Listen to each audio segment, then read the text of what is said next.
Dirty moderates, the Supreme Court, this particular Supreme Court, obviously has been the subject of great controversy for a variety of reasons. As I mentioned in a previous episode, the Dobbs decision overturning Roe v. Wade and Planned Parenthood versus Casey, I think forever stained them for a number of reasons. But this same court, or part of the same court at least, has also done some very good things. Bostock versus Clayton County was the 2020 decision authored by Neil Gorsuch, which said that you cannot discriminate in employment against gay and transgender people because it's a violation of the Civil Rights Act of 1964. I happen to, as you all know, agree with several of the decisions that have been handed down this term, as I spoke about. Affirmative action, certainly independent state legislature theory was fabulous, basically negating everything that Trump had used to try to overturn the election in court. They got rid of that, saying that state legislatures can't just decide things without a responsible judiciary. There was that. Student loan forgiveness, whether you agree with it or not, the president does not have the authority to do it by executive order, et cetera, et cetera. But there was a stunning decision. And when people are still railing and angry about the affirmative action decision, they must understand that everything is not, as I said recently, everything is not bad faith. Okay? The letter and the spirit of the law still can be applied. I think our judiciary system has been a great bulwark, mainly in the Trump era, in stopping some of the worst stuff. And courts surprise you. Republicans have a history, even Donald Trump, of appointing people. I never thought Neil Gorsuch would write such a pro-LGBT opinion. Anthony Kennedy, who wrote the gay marriage opinion, Obergefell, was appointed by Ronald Reagan. Under the Warren Court, Earl Warren, who was governor of California, appointed by Dwight Eisenhower, was the author of Brown versus Board of Education, 1954 seminal case overturning the separate but equal Plessy versus Ferguson disaster of 1896. So courts are complicated. There's many other examples, obviously. A stunning decision was handed down, a 5-4 decision, though, unbelievable, just this term, in case you missed it. And this court ruled that Alabama's redistricting process had illegally diluted the power of black voters. Yep, the Roberts court did that. Roberts wrote the majority opinion. Roberts, who has certainly on Roe, did not help. Although he didn't write the opinion, he didn't join the minority opinion. He wrote, unfortunately, the Shelby Counter versus Holder voting rights case, famous 2013 case, which gutted preclearance requirements for southern states, which had to adhere to certain regulations before changing their voting laws. And he gutted that, saying that the voting rights regulations were a thing of the past. It's also a stain on the court. Well, this week he saw the virtue of the Voting Rights Act, which is exactly what he did in this case, preserving Section 2. Okay? Section 2, he was joined by the court's 3 liberal justices and even Brett Kavanaugh, who wrote a separate concurrence. Of course, a slash and burn dissent by Clarence Thomas, idiotic as always and full of rage, was offered up, but that's nonetheless. Anyway, this decision has great implications for illegal voting laws, violations of the Voting Rights Act, the gerrymandering that's been going on, the idea being that Alabama is over a quarter black, and there were 6 districts and only 1 was black. They put all the black voters in 1 district and then have 5 white districts. Hey, this now is getting rid of that. It means that there will be in several southern states a whole new way of looking at what it means to be able to vote fairly as a group. Okay. Alabama actually had 7 congressional districts. And now it means that with this law that black voters will have 2, which means that would be 2, theoretically, more Democratic seats in the House. There was previously 1. Okay. What is Section 2 that Roberts used to uphold 2 lower court rulings which said that Alabama can't discriminate? Well, Section 2 of the Voting Rights Act, original Voting Rights Act, was passed in 1965. It, with the Civil Rights Act of 64, is the crown, one of three crown jewels of the civil rights laws of the 60s. Civil Rights Act of 64, which banned segregation in public housing, employment everywhere. Voting Rights Act, which finally made good on the 15th Amendment. I'll get to that in a second. And the Fair Housing Act of 1968, which said no more discrimination in housing, renting, all that stuff, loans, mortgages. Okay. Section 2 of the Voting Rights Act essentially repeats but fulfills a promise that was made in the 15th Amendment. Okay. That amendment prevented the infringement of the right to vote based on, quote, race, color, or previous condition of servitude. Now, we all know that the Civil War happens, and afterward, there's a period of Reconstruction where it looks like 4 million freed slaves would finally be called freedmen, as they were called, and would enjoy the fruits of American life. As a matter of fact, in those 15 years or so, 12, 15 years, blacks were elected to Congress, and there seemed to be advancements until the troops were pulled out of the South and the Knights of the Ku Klux Klan rose and reaction, et cetera, much like a period where we're in now, where white nationalism reared its ugly head and basically made a lot of the gains of Reconstruction null and void. Now, the Voting Rights Act came along in 1965, so we're talking like 90 years later, to actually give the 15th Amendment teeth, right? Which basically meant that we have to have a statute that enfranchises black voters in this country, okay? Section 2 got amended in 1982, and the question then was, how do we allow people of color not just to vote, but have an effective vote? Meaning, how can they aggregate their votes together and elect candidates of their choice? It's not as simple as, hey, they can go vote. How can they have actual voting power to make decisions on who represents them and their values and their livelihoods? Okay.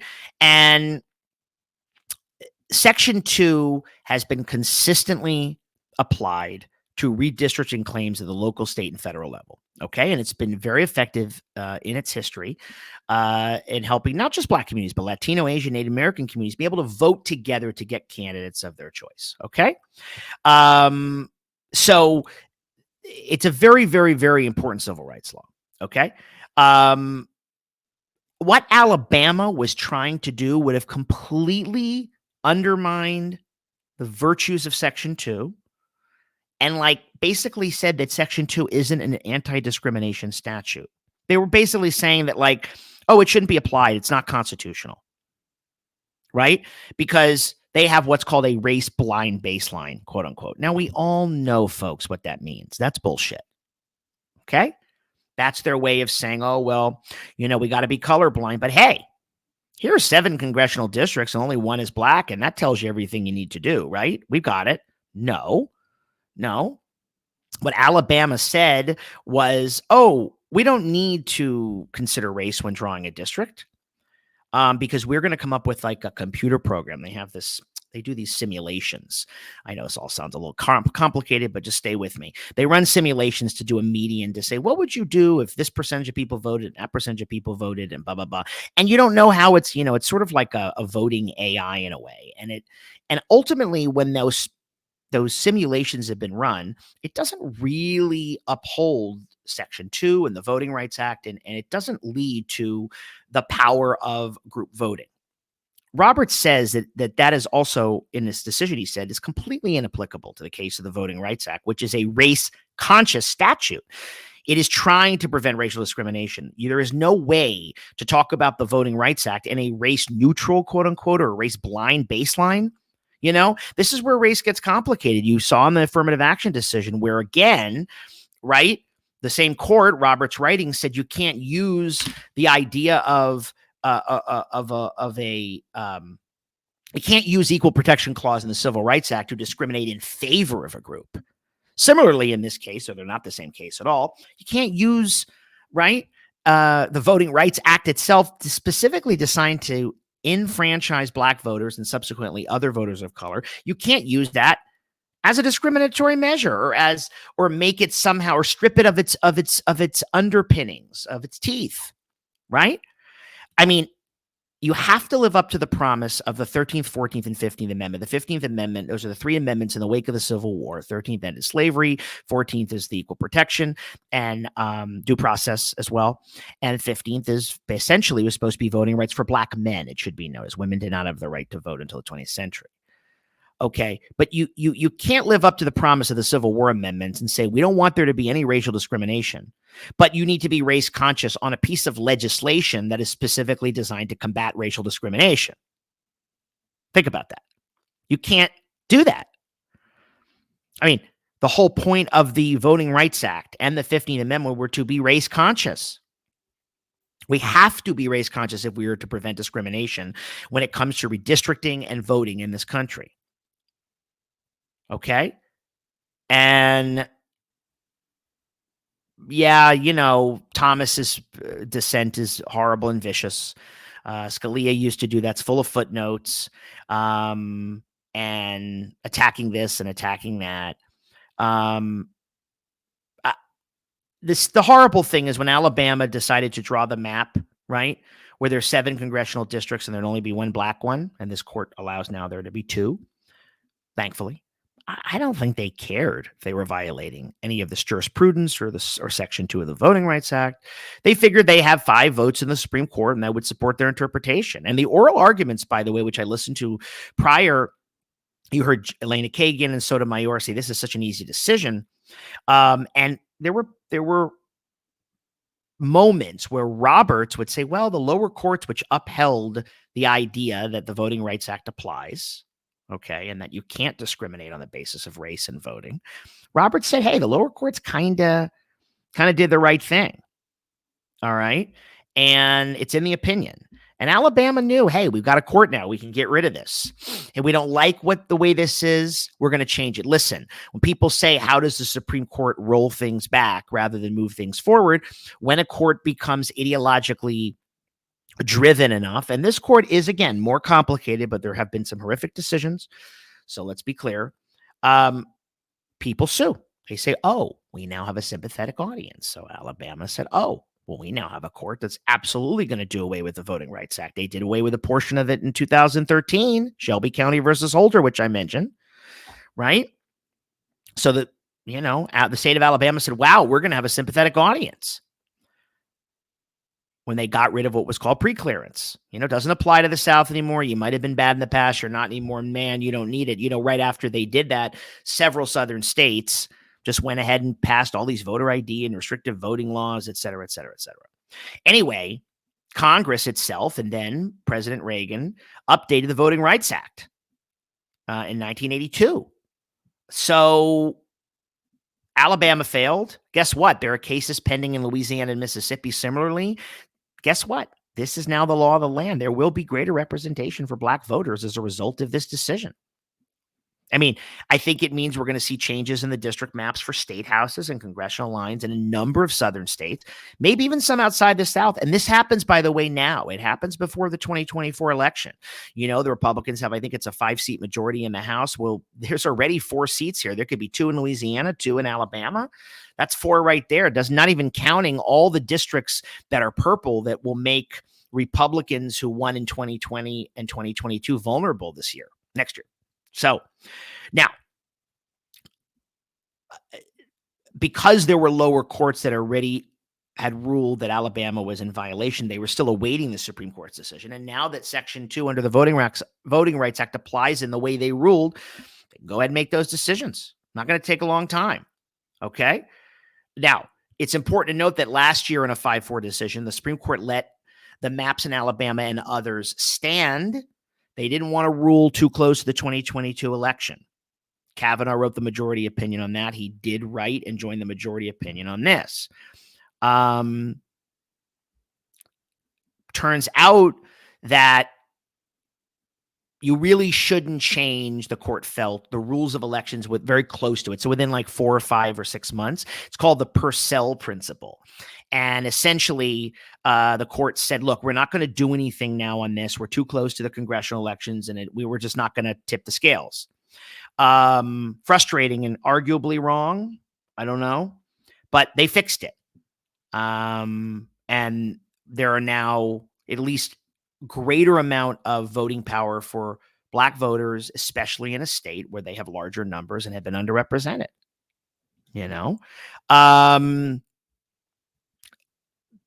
Kavanaugh, as I said, concurred. He's proved a bit of a surprise vote in a couple of ways.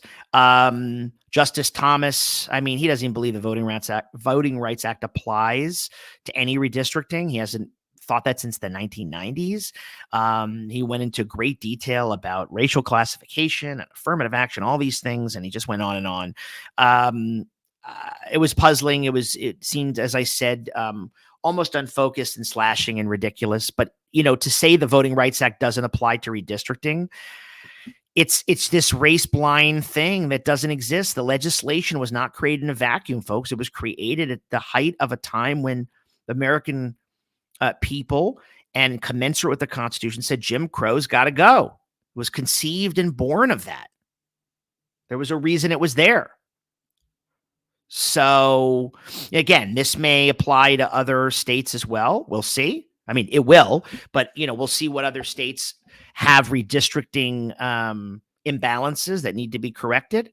As I said, this court in Moore versus Harper, the independent state legislature theory, the student loan decision, this decision, a fabulous decision upholding tribal sovereignty via the Indian Child Welfare Act. We'll talk about that another time. That was also through this court. And the affirmative action decision, which I think is very consistent with all these rulings. The point being is this is a huge civil rights win for people of color, Blacks, and others everywhere, not just in Alabama. And it was done by this court, and that is very, very important to note. So for those who want or need further reading, please read the opinions. And I'm going to end with this. And this goes for affirmative action, independent state legislature theory, Indian child welfare, any of them, even the Dobbs decision. You guys react, people. Okay. I'm not meaning to be a scold. And I know legal opinions aren't easy to read, but if you haven't read the opinion, you're coming at something because you're listening to a take. Whether could be my take, could be a take from someone else in the media. It could be because you're watching too much Fox or too much MSNBC, or you're reading too much Slate, or you're just hanging with progressives who see things one way. Okay. Just as bad as MAGA people can't get out of their bubble. I would urge people, and I say this without being didactic or without being condescending or patronizing, read the opinion and make your own decision. And this is what we need in this country, independent thinking and critical thinking. And I know it's a struggle. This is an uphill climb for all of us. But we've got to get to a place where people make decisions based on what they read, not on what they hear or simply what they feel. Yes, politics is emotional, nuanced, complicated. We're emotional creatures. But we do believe in the Constitution. It's the greatest written document for this greatest experiment in self-government the world's ever known, and it matters.